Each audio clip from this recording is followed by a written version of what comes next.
I think human beings, we evolved to go create and to build things. And what is more satisfying and attractive than quite literally shaping the earth however you need to shape it, and manipulating the earth to extract resources like gold and copper and silver out of the ground or whatever it is.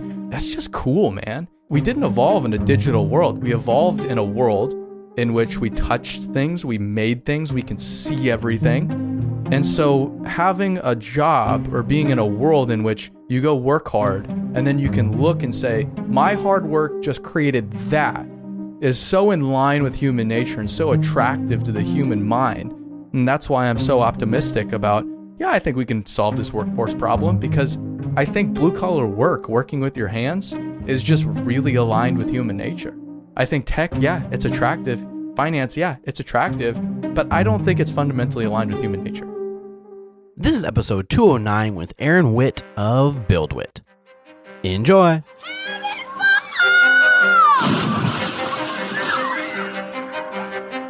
Welcome to your go-to podcast for the pool and spa industry. My name is Tyler Rasmussen. And my name is Greg Viafania. And this is the Pool Chasers Podcast. All right, what's going on, Aaron? Thank you for being on the podcast today. Thanks for having me. Super excited to finally talk to you here.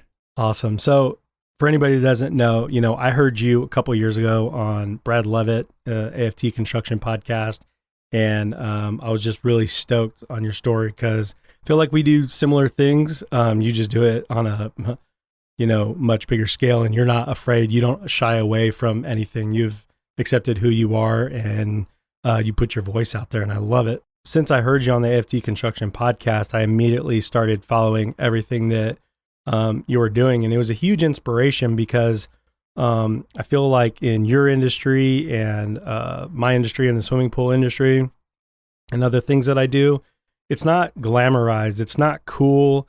It's not fun. It's hard to be proud of it. And I feel like if you were an athlete, there's so many really cool social media accounts and websites and different things like in the past that, a lot of people look to that. They want the jerseys. They want all the things that come with that. They're always talking about people's net worth. They got ESPN News. And I feel like once you stepped into that space and you built a team, it's just been fucking rad content left and right. And I think it's been a huge inspiration to myself and a lot of people in other industries where we don't have to accept things for what they are. We can be aggressive, and you don't need, a crazy camera. You don't need any of this stuff. Like, I couldn't tell you all the specs on my camera, but if you can make something that people like and you tell a good story, that's the most important thing. So just want to say thank you for all that you do, man. I appreciate it. Yeah. I mean, you said I do it on a bigger scale nowadays, and we do. I mean, we have about 100 people now, which is pretty crazy. And the money going in and out, it's just like mind blowing. I was looking at one of our first invoices this morning. Someone pulled it up for whatever reason. It was $1,200. And I was just sitting there like, wow, yeah, that was a lot of money back in the day. But that's where it all started. It started on a small scale, and it's grown because people have never seen any of this stuff before, but they have an appetite for it. Everything on TV is all about, like you said, sports and this and that, because it's exciting and because it's been glamorized by society and because we've spent a lot of attention on it. I believe construction, infrastructure, earth moving deserves the same amount of attention and is just as exciting, if not more exciting, because it's a lot more attainable for people and has a much greater impact on people's lives than sports do, for example, and is a team sport at the end of the day. But it's just that people don't even know it exists. And so we started telling those stories, and it's grown and grown and grown because there's a lot of people that now have interest in what's going on. Wow, I didn't even know that was a thing. I didn't even know that existed before you guys showed me that picture, that video of it. Yeah, exactly. So it's something that's like this fallacy in the construction industry I always hear is, we need to make the trades cool again. We need to make earth moving cool again, or whatever it is. And I always sit there, I'm like, no, it's cool, man. Like, we don't need to make this cool again. It's just cool. but we need to tell people about it. That's what's missing. It's not the fact that we need to go dress it up so that it's exciting. We just need to get the word out about it and let the work sell itself. So that's all that it's happened is we've just started to tell stories and it's just grown and we're just riding it out really.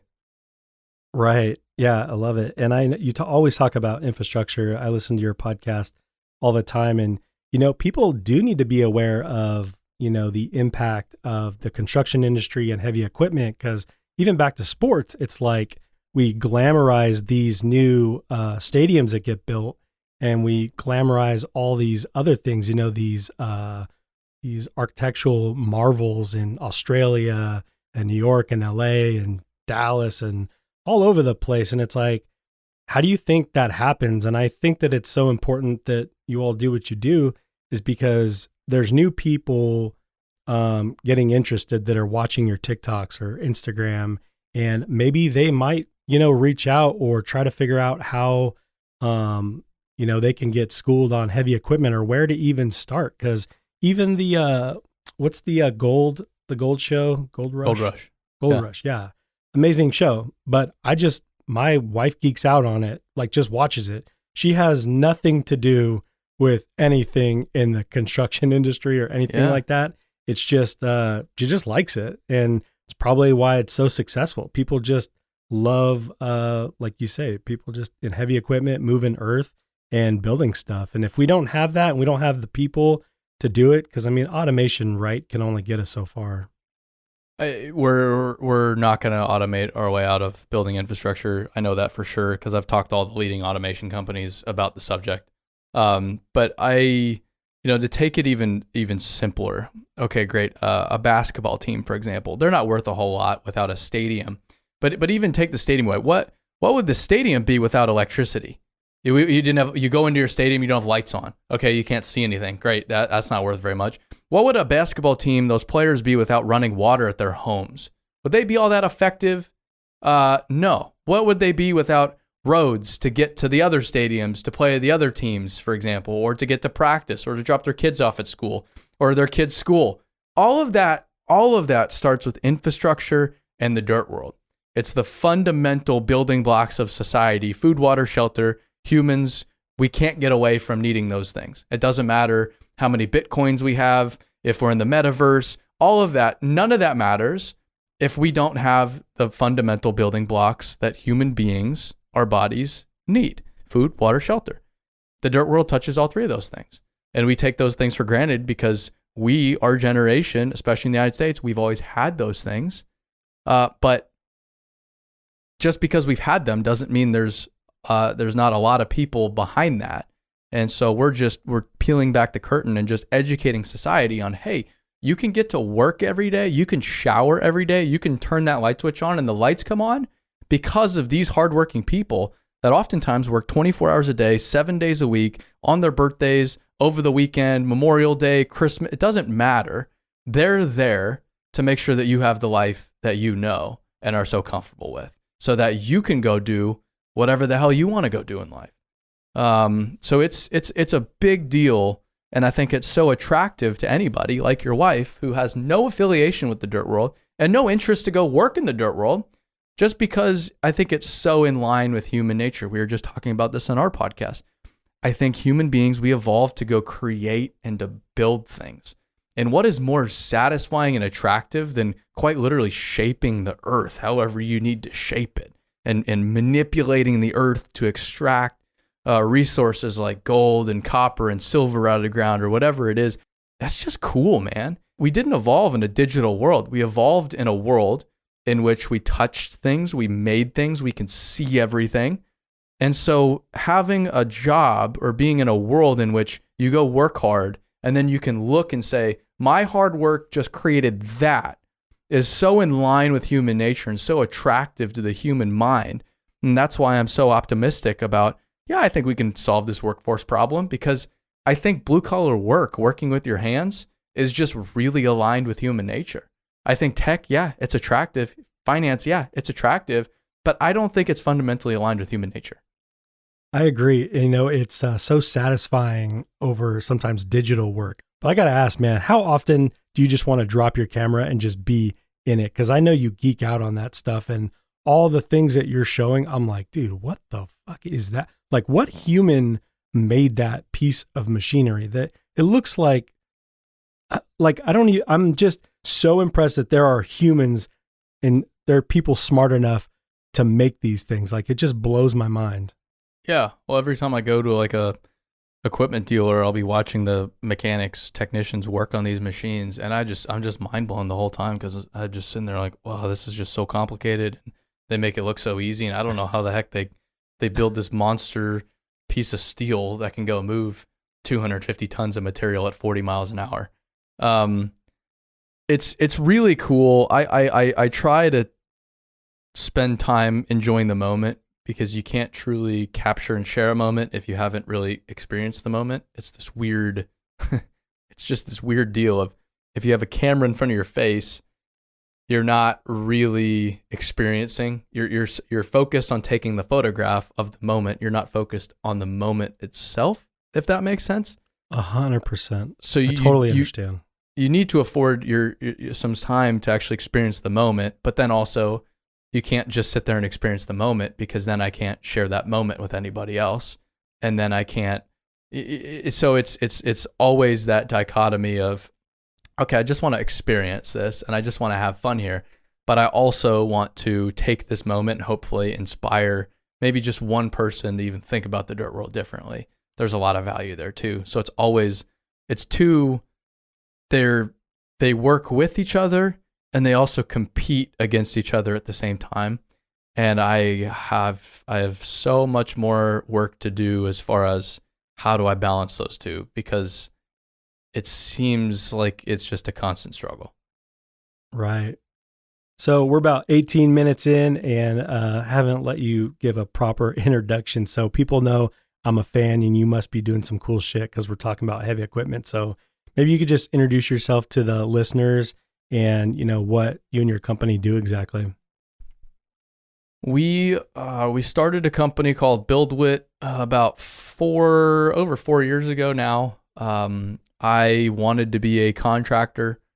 I didn't grow up in blue collar world, so I had to just weasel my way into construction when I was 18. I got a job in construction and worked construction through college for a bunch of different companies, doing a bunch of different stuff. Got a lot of really valuable experience, graduated, went to work in construction. And when I went to work in construction, I started to tell stories about the industry. The whole goal really was to just build my personal brand. You know, if more people were engaged in what I was doing, I'd have more career options down the road, and I'd be able to more effectively go create a construction company. But then I started to see the bigger picture and see the opportunity that was, hey, I think I can help inspire the next generation through storytelling. So I quit my job in construction, started telling stories full time about construction and mining companies across the United States. Anybody that would have me on their sites, I would fly to, pay my way, take my camera, take the pictures. If they like the pictures, hey, can we have more? Okay, then I started charging them for the pictures, created a business. Then over a few years, ended up with a marketing business with no intent to create a marketing business whatsoever. But we started to tell stories for many construction and mining companies across the whole country as a result. And then we asked ourselves about a year and a half ago, how do we impact more than just a few great construction companies? And that's when we got into training and software. So our business is now split up into three. It's our software, which is we do online training for heavy construction, dirt world. We do, and eventually further software, which is in progress. We do services, so that's our marketing business, and it'll eventually be consulting and some other things within our services business, help companies hands-on just operate more effectively. And then we have our media business, which is exclusively focused on telling stories for the companies we work with, for our vlog, for other fun things we have planned down the road. So it's software, services, media. Our mission is to make the dirt world a better place. How do we do that? We do that through solving the workforce problem the dirt world's facing right now. Most heavy construction companies, mining companies, and I say heavy construction, it's any company that deals in the horizontal plane. They don't do buildings, houses, but they do pipelines, roads, airports, that kind of thing. Industrial all of these stuff. industrial stuff, yeah, kind of like under the hood of America, all these companies are struggling to attract the next generation of workforce. We're building a business that's going to help them solve that problem so that they can keep building the infrastructure society needs well into the future. Crazy, man. How in the world do you have time for all that? I mean, must have built an incredible team, but that's a lot of stuff. And I looked at the training videos on your website, and they're incredible. Just kind of breaking down even what, OSHA is. I know that was like one of the introduction videos that you can watch for free, but I was like, man, this is like a really cool, just kind of a cool way of doing it on the tailgate, just right there on the job site and going back and forth and just schooling people if they have no idea if they're going to go to, say, school or if they're going to go work for a company. But I just think everything the training stuff is really cool. We have a long ways to go with all of it, and it's far from perfect, but our thinking is let's just do something, because I've been sitting in these rooms for years now.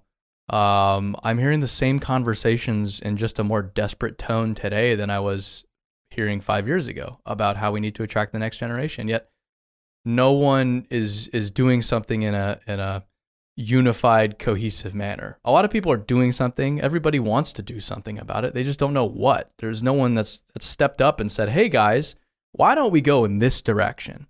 And that's because no one's been in that position to do so. Everybody competes with one another, or they're in associations, so they have to answer to a lot of people. They're kind of slow, a little slower, have to make sure there's consensus or whatever it is. But we've just looked at ourselves like, hey, we think we're the ones to do something about it. Get everybody on the same team, because we don't compete with anybody. We're just this like neutral party in the middle that just loves the dirt world, and we just want to help. So it's not that there's a lack of desire to do something about it. It's just I don't think companies know what to do. And we're doing our best to create solutions for them to figure out what's their biggest problem, and that's attracting that next generation. Yeah, and being private definitely helps, because dealing with the bigger companies and corporations, and they have to go through layers of legal to get something approved, and then people just give up. They don't ever want to do any new idea that comes through. It's like, dude, this is where ideas come to die. We're not going to have anything to do with it. So, that's why we started Pool Chasers a long time ago. And I know, that's part of what, you guys are doing, but it's up to the people. If we want to see change, we have to do it. Because if we don't do something, we're going to be in a bad position, because everybody wants these big, beautiful houses and these high rises and these stadiums and all these different things. And every trade, there's a lack of subcontractors these days too, plumbers and electricians and all these different things. And if we're not talking about it and glorifying it and doing all the training that you're doing, Aaron, man, we're gonna be in a real bad position if we're just gonna sit around and wait for the next guy to do it. Well, and what do you have kids? Yeah, I have 2 daughters. So you have 2 daughters. We're not just gonna be in a bad position where I can't get the fancy house I want. Like your daughters have, to make it really personal, your daughters have no hope of enjoying a future that is as bright as you want them to have without the trades and infrastructure. There's no, you want your daughters to go live a much better life than you've known and go do whatever the hell they want to do, to go really fulfill them and live a great life. All of that starts with infrastructure. Without infrastructure, that is not possible. So this is not something that's just important to the industry, important to blue collar people, but it's important to anybody, because to ensure a bright future of society, of humanity in general, it all still comes down to infrastructure. And that's a really, really big deal. And that's why it's so personal for me and so important that it's like, yeah, hey, I'm tired. Yeah, this kind of sucks right now. Yeah, this isn't as fun as it used to be. Or, yeah, it's a little tough, but I'm still having fun. I'm a little tired. I want to take the day off. None of that's an option. I'm just like, hey, stop, because we need to go do something about this, or else no one else can do what they do. It's fundamental. And I'm not saying that we're like this knight on a white horse riding in and saving the day. But this is a huge problem society has right now. Most people don't even understand it's a problem, and it needs to be solved before it becomes a serious problem, or else we're all going to be in a world of serious hurt. You're right. I think it could crumble fast. And I think, that's a recipe for a third world country. And if nobody's been to a third world country or watched any documentaries that's really highlighting what it's really like to not have plumbing or electrical or drinkable water, food, different things like that, it's really, really rough.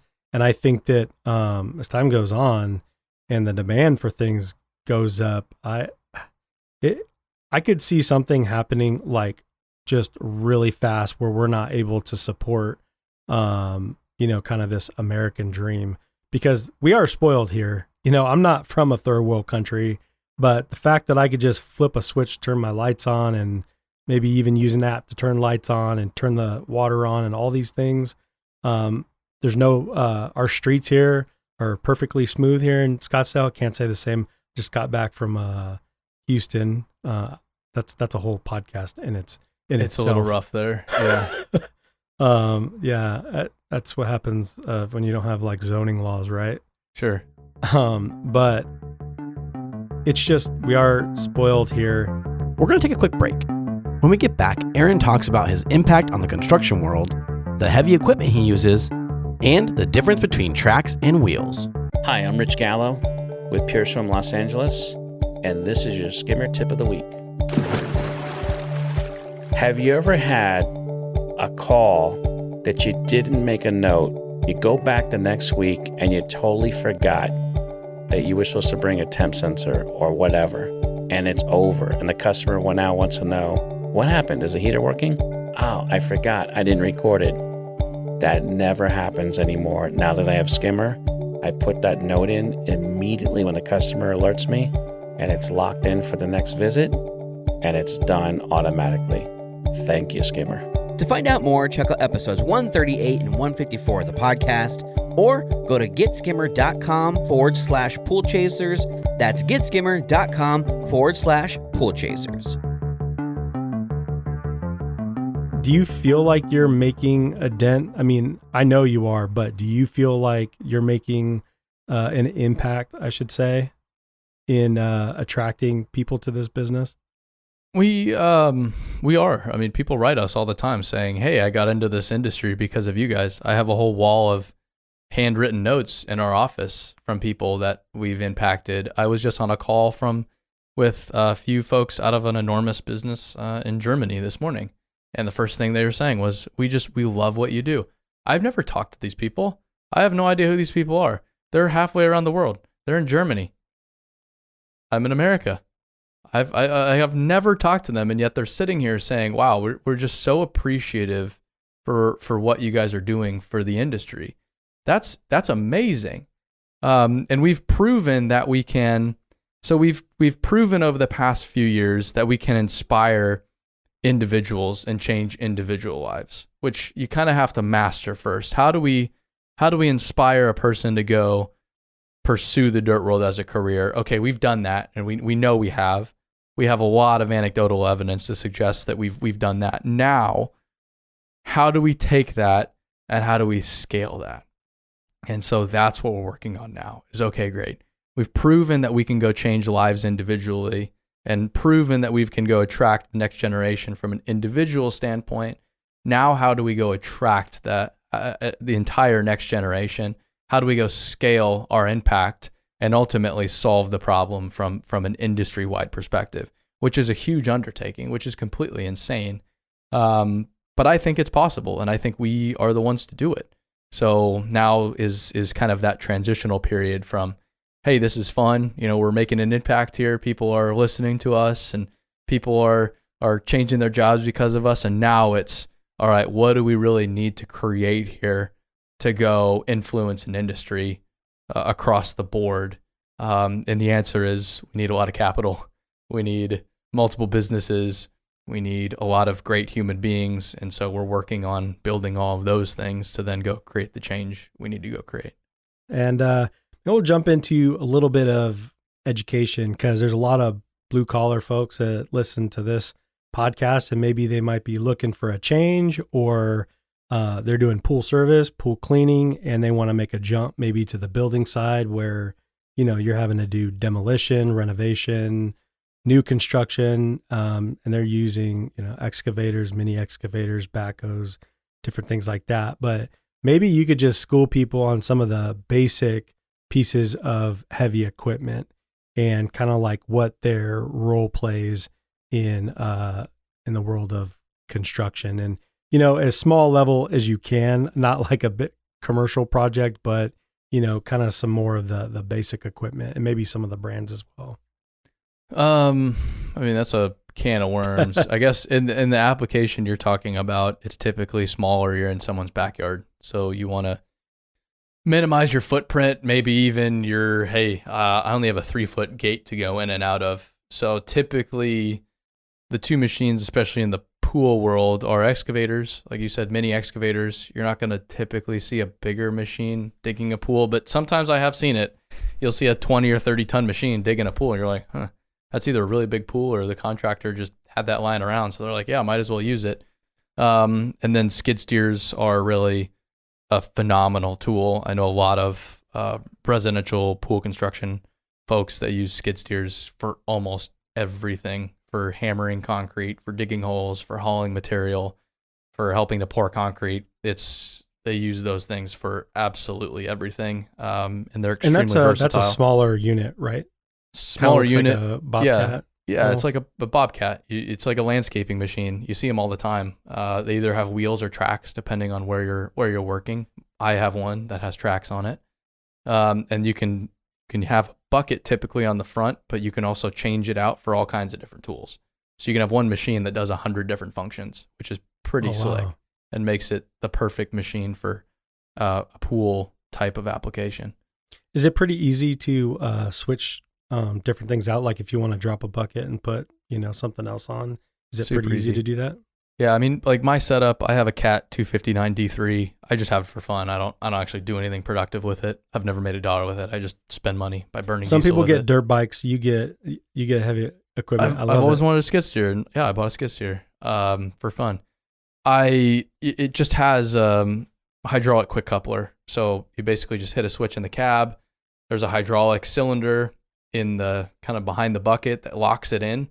So the hydraulic cylinder will retract. It'll unlock the bucket, take the bucket off, and then you can go over to whatever your other attachment is, put it right on there, lock the cylinder back in there. You're ready to rock and roll. You give it a little shake to make sure it's on there. If it's a hydraulic tool, like you're putting on a hammer or a rake or something like that, you have to get out and hook up your hydraulic lines, but that takes a minute to do and you're ready to rock and roll. Oh, that's rad. So a rake, what would you use a rake for? So like a rake would be for you, you're building a pool, tear up someone's lawn and you build your pool and then you want to go make sure the area around, say you're going to put a new lawn around the pool, you want to prepare that material for sod or grass seed or whatever it is. You'll take your rake in there and it'll spin and it'll kind of make you a nice clean surface without rocks and debris to then put your sod or grass seed on there. Beautiful. Love that. Yeah. Nice. They're super slick. I used one for the first time a few months ago and it was a total treat. Super satisfying. It's like mowing the lawn because you're just going back and forth and it just makes it look super smooth, like a baseball field. And it's a real treat. Nice. And is that we don't have to talk exact price, but is that more or less than a excavator? Like say a mini excavator? All depends on the size. With a skid steer, you'll spend for like a small mid-size one, probably around $50,000. Okay. For excavators, you'll spend 50, 75. You can spend $100,000 on a smaller machine. So the skid steers get expensive when you get into the attachments. You can go spend another $50,000 on attachments if you wanted to. Or what I do is I just rent my attachments. So, hey, I have this little job I need to do. I need a rake, for example. I just call up my local cat dealer. Hey, can I rent a rake this weekend? Oh yeah, sure. We'll have it set out for you. Stop by, grab your rake, do your job, drop the rake off, good to go. I don't have to spend a few $1,000s on a rake for one job. You can just rent whatever equipment you need as needed.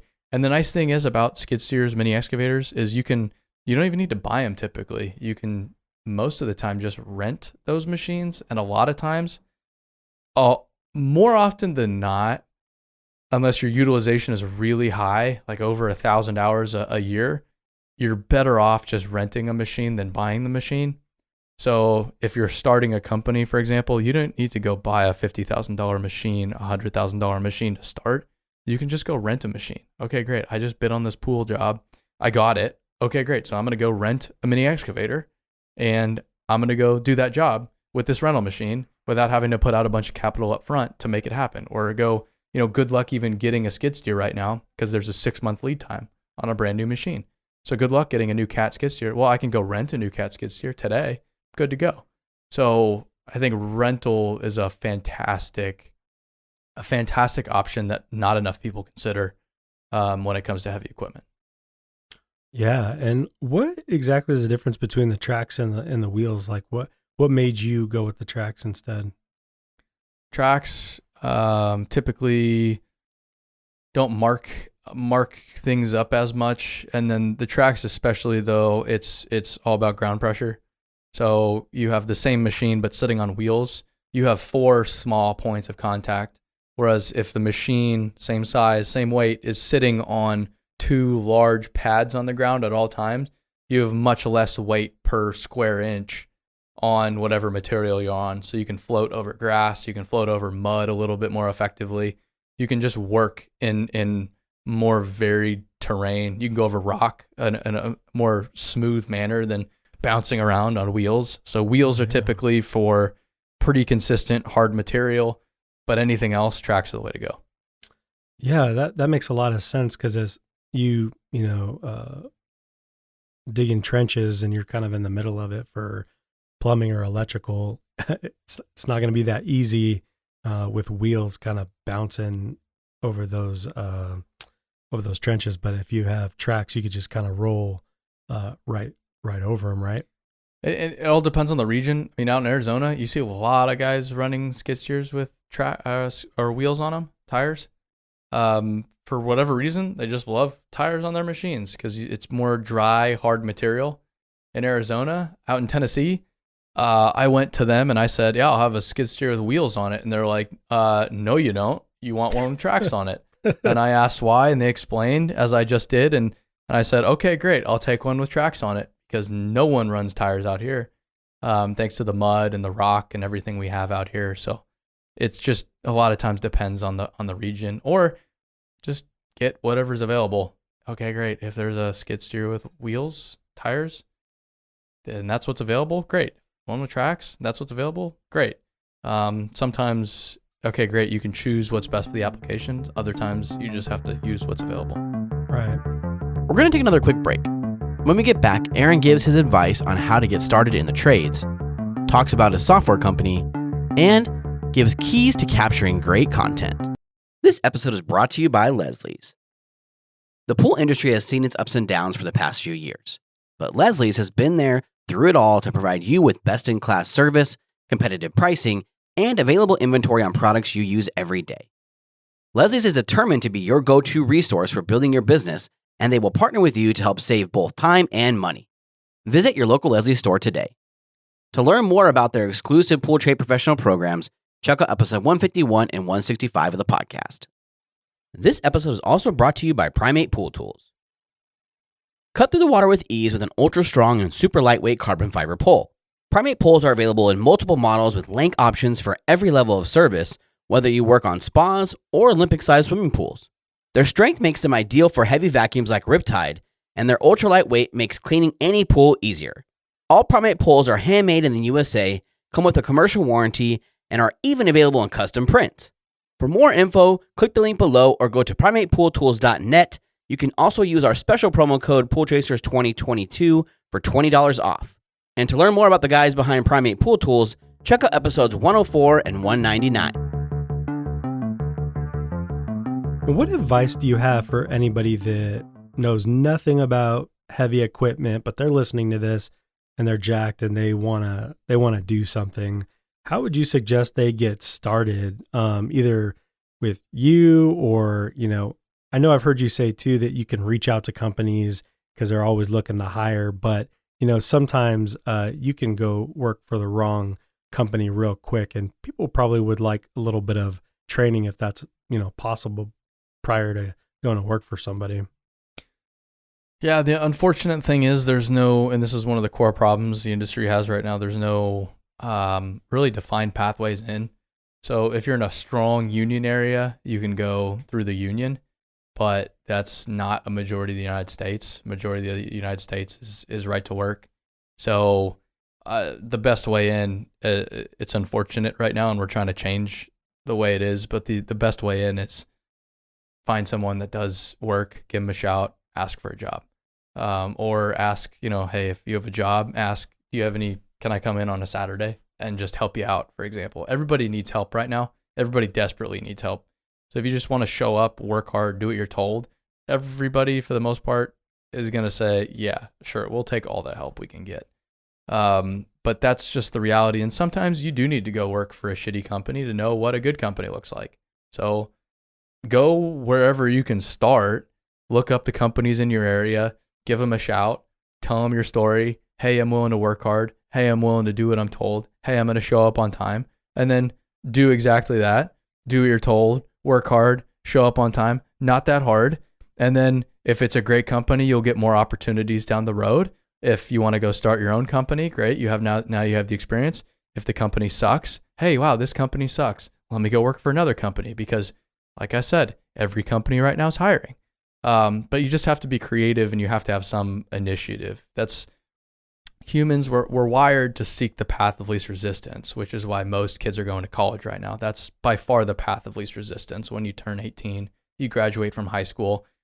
That's typically, not for everybody, but typically the path for you. Construction, heavy equipment, moving dirt, building pools, whatever it is, you have to be a little bit more clever on how you wind up in that trade or path. So you have to expend a little bit more energy to figure it out, but it's well worth it. So be creative. Don't be discouraged. Just know that everybody needs help right now. Take advantage of that. Show up. And like I said, just be willing to work hard, do what you're told, show up on time. Yeah, that's great advice. Thank you, Aaron. Do the manufacturers offer training at all? You'd think they do. They would, and they'll dispute. No, we offer training. They do offer training. So factually speaking, they do offer training, but on a percentage basis of the total equipment operators in the United States, like probably less than 0.1% are trained by, and I'm making numbers up here, but it is a fraction of a fraction is actually trained up by the manufacturers. The manufacturer's job is to sell and service equipment, not train people.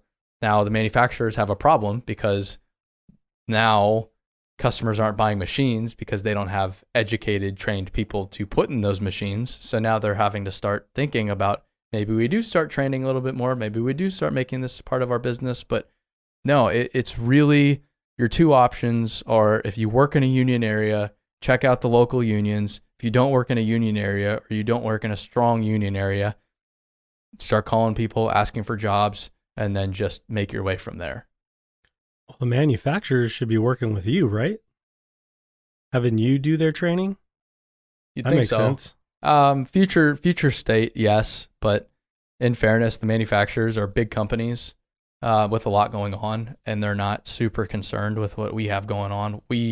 Our model is, let's go prove this concept, because it's been done in a lot of other places. We're not that smart. We're not like some genius company. Oh, wow, we invented something completely new. It's just new in the dirt world.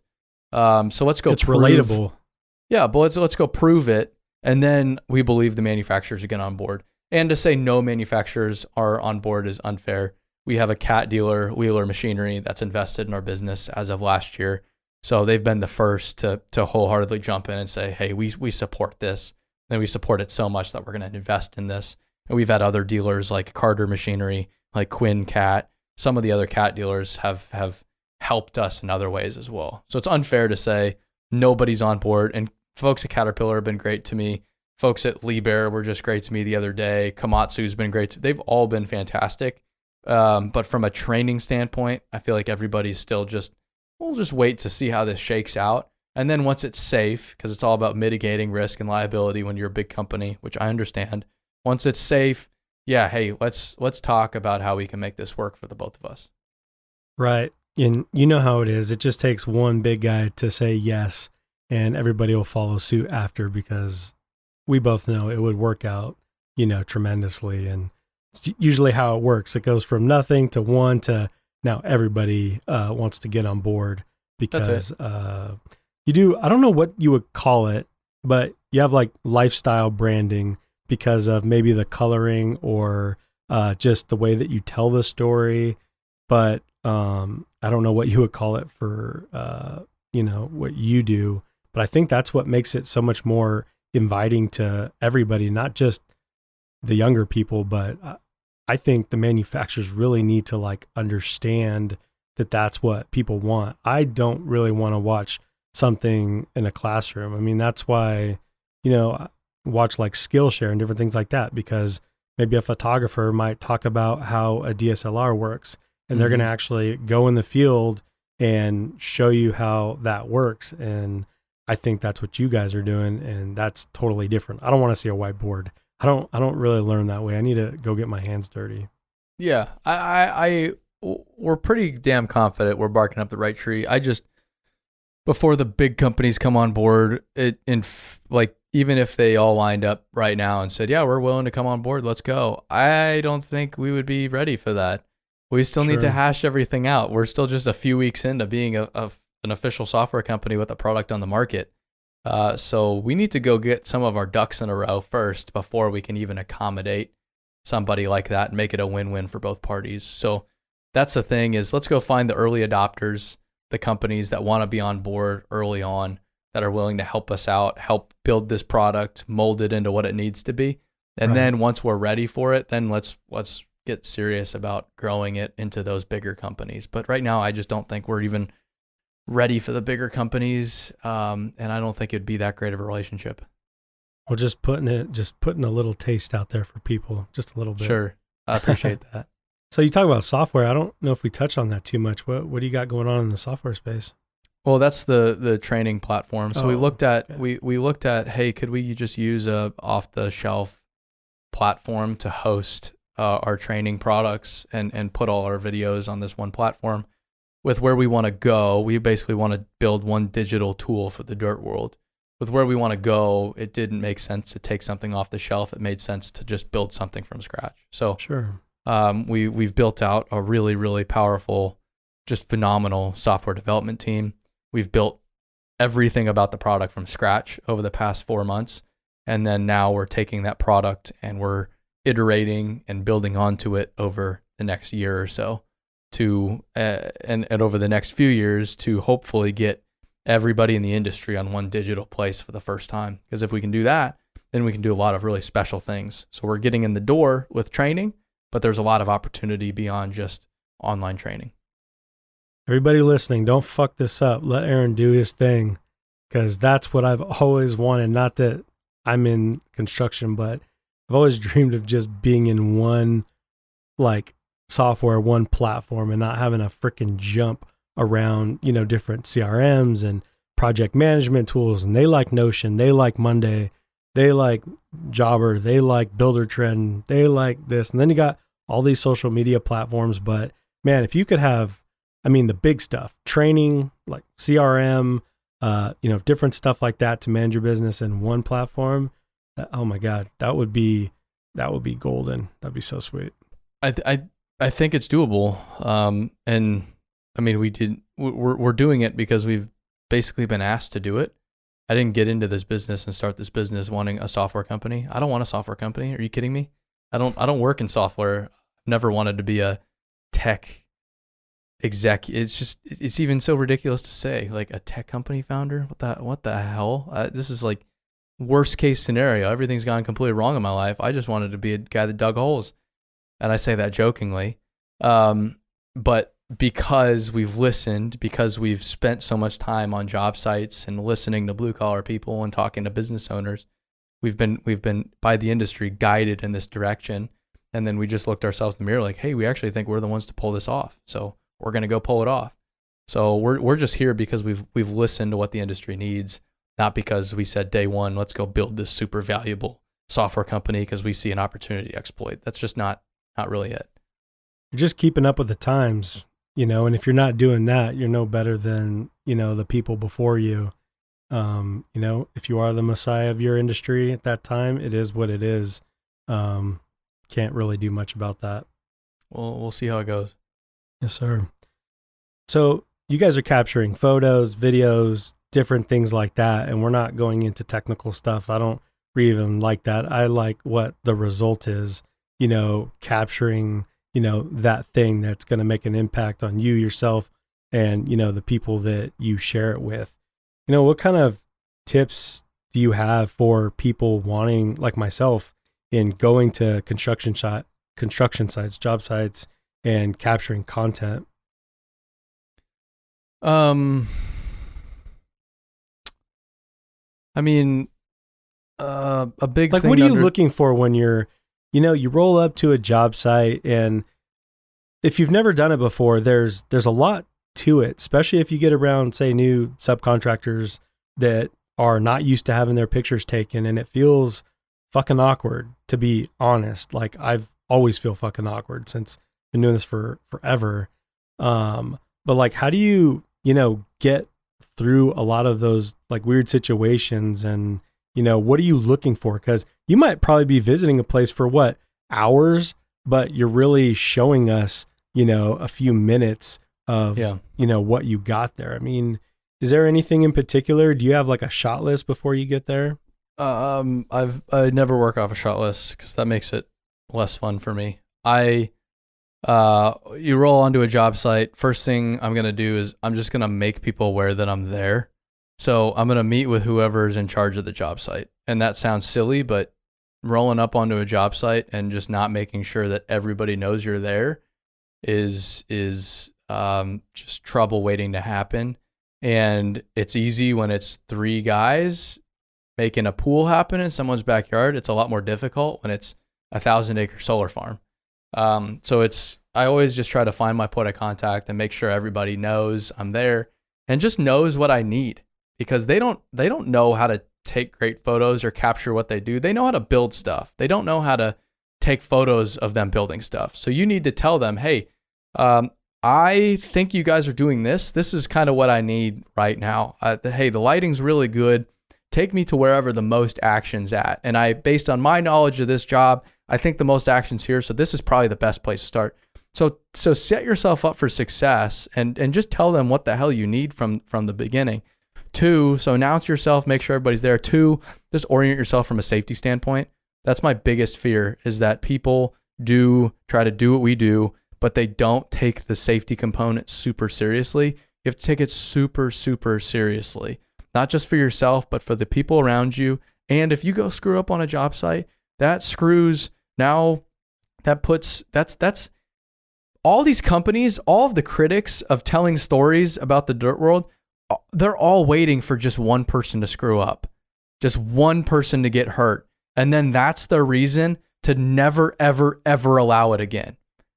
And so all it takes is just one lapse of somebody, not even me, not even anybody at BuildWitt, God forbid, but just one person to screw that up for everybody. And not just for them, not for our business, but for the future of the industry. So that's how serious you have to take it. So make sure everybody's aware, make sure you're safe. Okay, great. We get out to the job site, and now I'm with the people doing the work. I'm going to interact with the people. I'm going to ask them simple questions like, what do you got going on today? Like, what are you doing? Why are you pouring that footer? Or what's the deal with that rebar? Or I don't know. Like, I just ask some basic questions. It's just to orient and just to educate yourself on what the hell's going on, and then start building that relationship. And if you've been around this, the industry for a little bit, you can maybe throw some terminology around that says, hey, I'm not just an idiot with the camera. I do know what the hell a skid steer is, for example. I do know what this or that is. And don't try to be, overcompensate, but just sprinkle a little bit in that says, oh, wow, oh, yeah, so they've been around for a little bit. And then tell them why the hell you're there. Why the hell are you taking their picture? Oh, well, I'm taking the picture to just show people what you do every day, because people don't appreciate the hard work you put in. And so I want people to see what you do every day so that they can appreciate what goes into making a beautiful pool. Most times, 9 out of 10 times, you're not going to get told to go fuck yourself. They're going to be, okay, hey, actually, that's pretty cool. And then now they're comfortable. Now you can do your work. Now you can do what you do. Now they can do what they do. They might even ask, what do you want me to do? Hey, I just want you to do what you were doing before I got here, man. And then you capture them as you can. And then maybe you get a great shot of some guy pouring concrete. And you, when the moment's right, you take your camera, hey, check this shot out of you. And they look at like, dang, whoa. I mean, who doesn't like looking good? So they see, wow, damn, I'm looking good, man. And now they're even more fired up about you being there. So it's orient yourself. Don't rush into things. If they speak English, but if they don't speak English, start learning Mexican slang. Seriously, I started working with a bunch of Mexican guys in Arizona. I was the only white kid out there. I was güerito. And so even something like ¿qué pasó? Like just saying something like just like a little bit of slang that says, hey, I understand you. I'm a human being. You're a human being. Just that alone is like, yeah, check. Okay, cool. Yeah. We're on the same team here. It's something as simple as that. That's it. So to capture humans, you need to be a human. You need to relate to human beings. You need to form relationships. Sometimes you have 5 minutes to form that relationship. So whatever you can do to break down that barrier to allow you to do your work, allow them to continue to do their work in an authentic manner, everybody wins. Dude, you're the man, Aaron. I really appreciate your time and everything you shared with myself and the listeners today. So for anybody that wants to, check out your awesome Instagram pages, LinkedIn, Facebook, all that good stuff, where can they find you? Just Aaron Witt, AARONWITT, or BuildWitt, BUILDWITT. You can find us anywhere, and only follow if you like looking at tractors, because that's all we got for you. Very good. Thank you so much, man. Have a good one. Thanks for having me. Hey, Pool Chasers. Thanks for listening. We hope you enjoyed the episode.